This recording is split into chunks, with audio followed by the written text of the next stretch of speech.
Nagbabalik na yung araw ang halimaw na si Joel Embiid matapos nga yan na di siya maglaro laban sa Miami Heat kung saan sila ay natalo. Philadelphia 76ers versus Chicago Bulls, full course ang 76ers para lang pasuhin ng Bulls ngayong araw sa panguna yan ni Joel Embiid, Tyrese Maxey, Kelly Oubre, Tobias Harris at ang veteranong si Nicolas Batum. Samantalang bungal ang lineup ng Bulls dahil wala ang star player nila na si Zach LaVine dahil yan sa foot injury na nakuha nito sa pag-participate sa practice sa G League affiliate nito. Wala din ang starting center nitong si Nikola Vucevic dahil naman sa groin injury at pangungunahan ni DeMar DeRozan, Alex Caruso, Patrick Williams, Kobe White at ang kanilang center na si Andre Drummond ang opensa ng Bulls.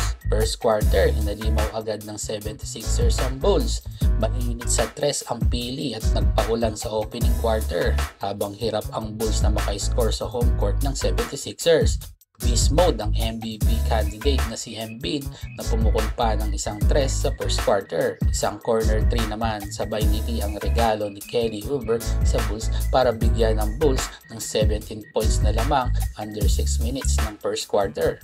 43-18 ang score matapos ang isang quarter. Second quarter, hindi pa rin mawari ng Bulls kung paano dedepensahan ang Sixers. Bagamat may panakanakang run ng Bulls sa pangunayan ni DeMar DeRozan na meron ng 14 points, halimaw pa din si Embiid sa kanyang 22 big points para angkinin ng pwesto sa ilalim na minamamalang si Andre Drummond. Step up pa rin si Kelly Oubre at Tobias Harris sa second quarter na may 28 combined points na sa pagtatapos ng first half.